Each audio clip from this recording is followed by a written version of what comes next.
উৎসাহের সঙ্গে বেশ কয়েক বছর ধরে পুজোকে এগিয়ে নিয়ে যাচ্ছেন। আমরা সবাই সঙ্গে আছি, এখানকার মানুষের সঙ্গে আছেন। আমরা আশা করবো আগামী বছর 50 বছর পূর্তি উপলক্ষে আরো ভালো করে ধুমধাম করে আর মাতা পূজা আছেন। আমিও যখন থেকে পড়াশোনার সময় যুক্ত হয়েছি, প্রতি বছরই প্রায় এখানে আসার চেষ্টা করি। আজকে দেখা হয় মাতা পুজো এবং 15 আগস্টে জাতীয় পতাকা উত্তোলন একসঙ্গে আয়োজন হয়।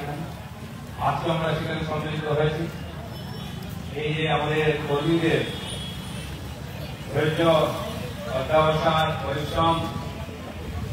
নিষ্ঠা এবং ভারত মাতার প্রতি যে ভালোবাসা, এটাই আমাদের প্রেরণা। এর দ্বারাই এই পুজো সঞ্চালিত হচ্ছে এবং এত বছর প্রায় সঞ্চালিত হয়ে গেছে।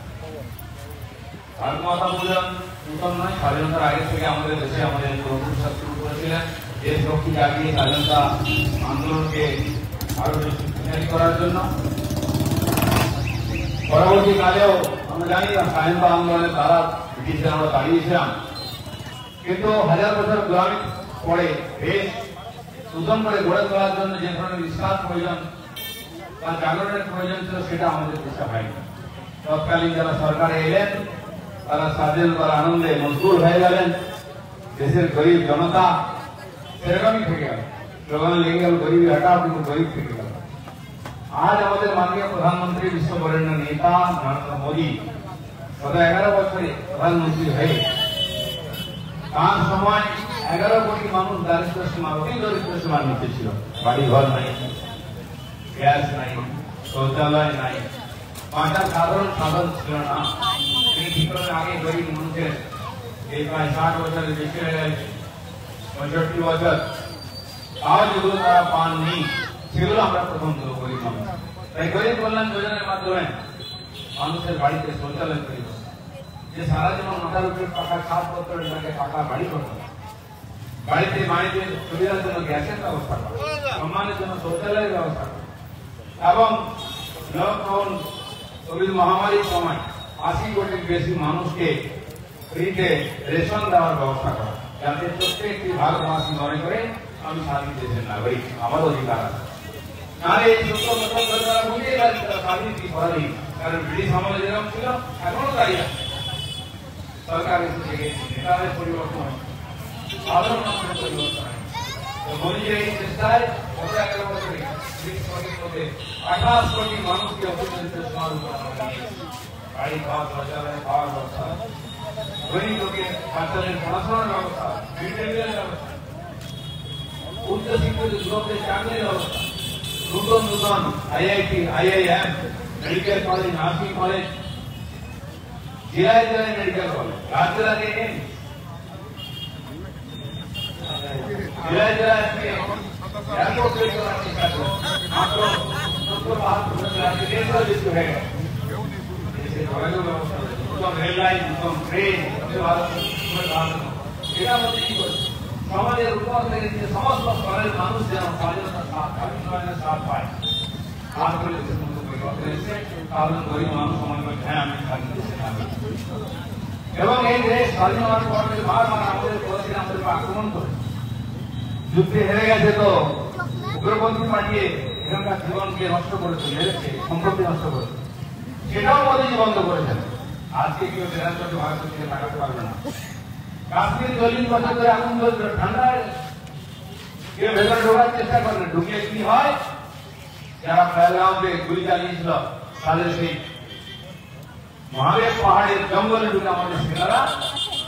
হত্যা করে ঝাঁঝা করে যে ভারতের পবিত্র মাটিতে কেউ যদি খারাপ মানসিকতা নিয়ে এসে পা দেয় সে ফিরে যাবে না, এখানে তার সমাধি হবে, এটা করেছে। আর জঙ্গলে জানেন মাত্র আমরা চাঁদে আমরা ভ্যাকসিন তৈরি করে বিশ্বের 100টা দেশের মানুষকে বাঁচিয়ে এই দেশে কোটি কোটি মোবাইল তৈরি হয়েছে, আমরা বিদেশ থেকে নিয়ে আর এখান থেকে কোটি কোটি মোবাইল বিক্রি করে লক্ষ লক্ষ কোটি টাকা ইনকাম করতে পারে। ক্ষেপণাস্ত্র মিসাইল তৈরি করছে, উপগ্রহের মাধ্যমে রকেটের মাধ্যমে উপগ্রহ এবং দেশের উন্নত হয়। এই নূতন টেকনোলজি এই দেশের গ্রামগঞ্জে সাধারণ বাড়ির ছেলে মেয়েরা চলে দেখা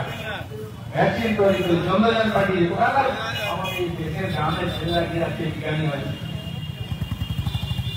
ইসরোর মাধ্যমে অসাধ্য সাধন ওটা করছে নতুন নতুন হাতিয়ার তৈরি করছে বিশ্বের বিভিন্ন দেশ থেকে ভারত হাতিয়ার কিন্তু কারণ আমাদের পাশের যে দেশগুলো সুযোগ পেয়ে আমাদের ক্ষতি করেছে আক্রমণ করেছে 4 বার পাকিস্তান আক্রমণ করেছে চীন আক্রমণ করেছে তাই বাংলাদেশ আমাদের চোখ দেখার চেষ্টা করে তাই বাংলা আমাদের অস্ত্র কিনল বিশ্বের সবচেয়ে বড় ক্রেতা ছিল আমরা নরেন্দ্র মোদী আপনার সব পাল্টে গেছে ক্রেতা তো আছি কারণ আমরা রাফাল তৈরি করতে পারিনি এখন তাই রাফাল কিনতে হচ্ছে কিন্তু ট্যাঙ্ক তৈরি করেছে মিসাইল তৈরি করেছে ব্রাহ্মণ তৈরি করেছে আকাশ তৈরি করেছে এবং দেখিয়ে দিয়েছে আমাদের সেনারা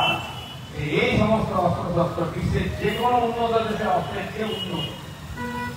চাইনা আমেরিকা ফ্রান্স ইংল্যান্ড এরা অস্ত্র বিক্রি করতে আমাদের কিন্তু আমাদের অপারেশন সিন্দুরের সময় আমাদের দেশের সেনারা বিজ্ঞানীরা 1 ইঞ্চি না ঢুকে পাকিস্তানের এয়ারপোর্ট ধ্বংস করেছে বিমান ধ্বংস করেছে একটা মহিলার চাবি করতে হারিয়ে কে করেছে এই দেশের সেনারা করেছে এই দেশের বিজ্ঞানীরা করেছে নরেন্দ্র মোদী দেশ আজ ভারতের সঙ্গে লড়ার কথা বলে না অনেক কিছু ডায়লগ দিচ্ছে কিন্তু এক পা ভিতরে ঢোকার দম নেই কাল লাভ করে যারা আজকে আমাদের শত্রু ভাবতো তারা আমাদের বন্ধুত্ব করার জন্য হাত বাড়িয়ে চলে আসছে এবং আসুন একসঙ্গে ব্যবসা করি আমেরিকার যে পাগলা ব্রোকার আছে ট্রাম্প তখন কি বলে ঠিক নেই সে আমাদের ধমকি দিয়েছিল মোদীজি এমন চাবি মেরেছে না এখন এই দেশে হাহাকার করে আমাদের জিনিস বলছে কিনতে তারা 50% ট্যাক্স বাড়িয়ে আর বলছে দৌড় বলছে ওখানকার মানুষ যে বেঁচে আছে ওষুধ দিয়ে তার 40% ওষুধ আমরা সাপ্লাই করি আমেরিকা ওষুধ দেবো না সব ঠান্ডা হয়ে গেছে এখন দেশের লোক গালাগালি দিচ্ছে পাগলা বলছে সেই পাগলটা এসে আমাদের দেশে রোমান্স করছে আমাদের জিনিস যাচ্ছে না জিনিসের দাম বেড়েছে ওদের দেশের লোকেরই খরচা বেশি এখন এই ক্ষেত্রে নরেন্দ্র মোদী লড়াই রেখে চীন রাশিয়া অন্যান্য বড় বড় দেশ বলছে আমরা ভারতের সঙ্গে বিজনেস করি দুনিয়াতে ডলারের বিজনেস হতো ভারতের টাকাতে বিজনেস করে বলছে আমরা হ্যাঁ টাকা দেবো ভারত নেতৃত্ব দিচ্ছে সব জায়গায় আমাদের ক্যালকুলেট করা হতো কারণ আমাদের নেতারা মিলিয়ে বলে এক কথা বলতো ভয় পেত পাকিস্তান আর পাকিস্তান নয় আমেরিকায় ভারত ভয় পায় এই যে ভারত নতুন ভারত নরেন্দ্র মোদী ভারত এইটুকুতে সে পাবে না এখনো 4-5 কোটি লোক দরিদ্র সীমার নিচে আছে এখন মানুষ সবাই চিকিৎসা সুবিধা পায় সব বাড়িতে জল পৌঁছে সব বাড়িতে গ্যাস শৌচালয়ের ব্যবস্থা এখন হারিয়ে চলছে প্রত্যেকটি মানুষ এখানে সুবিধা পায় তাই নরেন্দ্র মোদী সরকার কাজ করছে আমরাও সাধারণ মানুষ হিসাবে যেমন নিজের অধিকারকে বুঝে নেবো সেরকম রাষ্ট্রের প্রতি দায়িত্ব পালন করবো আমার পরিস্থিতি যেন দুঃখে না তাকে সাহায্য করবো এবং এই দেশ এগিয়ে চলেছে উন্নত হচ্ছে শক্তিশালী হচ্ছে সাধারণ জীবনের মানুষের জীবনের পরিবর্তন হচ্ছে তাতে আমারও যোগদান থাক আমিও দেশের জন্য কি করি এই ভাবনা নিয়ে আমরা কাজ করি এই স্বাধীনতা দিবসের শপথ নিই তাহলে দেশ সত্যি সত্যি যে ভারত আমরা চাইছি আমাদের ছেলেমেয়েরা উন্নত ভারত থাকে স্বাধীনতা বুঝে ধরে উদ্দেশ্য নেই এই ভারত মাতাকে বৈভব সম্পন্ন উন্নত নূতন ভারত তৈরি করা যাতে তারা বিশ্ব সম্মানের সঙ্গে দেখতে চাকরি আজকে ভারতের পাসপোর্টের দাম সবচেয়ে বেশি যার কারণে ভারতের পাসপোর্টের দুনিয়ার সব দেশে সম্মান পায়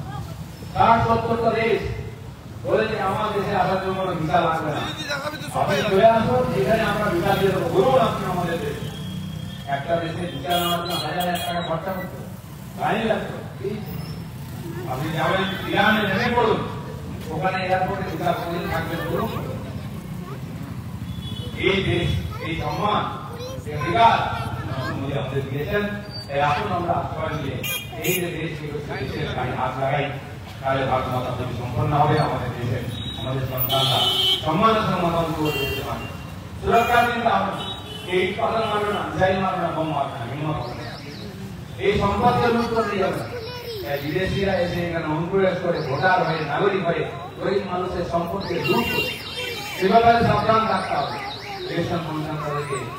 নির্বাচনী লিস্টের বাদ দেওয়ার চেষ্টা করছে কিছু আঞ্চলিক দল লাফালাফি করছে কারণ এদের ভোটে সরকার বানায় সেটাও বন্ধ হয়ে যাবে বিদেশিদের নিয়ে এসে তাদের বসিয়ে তাদের খাইয়ে দাঁড়িয়ে তাদের ভোটে সরকার গঠন করার যে কল্পনা সেটাও বন্ধ হবে কারণ এই সব কিছু সুরক্ষিত আজকে এই যে পুজো আমরা এখানে ঝান্ডা দেওয়া হচ্ছে, নিয়ে যান জাতীয় পতাকা নিজের বাড়িতে লাগান। প্রত্যেকটি ভারতবাসী নিজের বাড়িতে জাতীয় পতাকা দেওয়া হচ্ছে, আজকে নিজের স্বাধীন ভারতের নাগরিক হিসাবে গ্রহণ করুন। সবাইকে ধন্যবাদ। ভারত মাতা কি।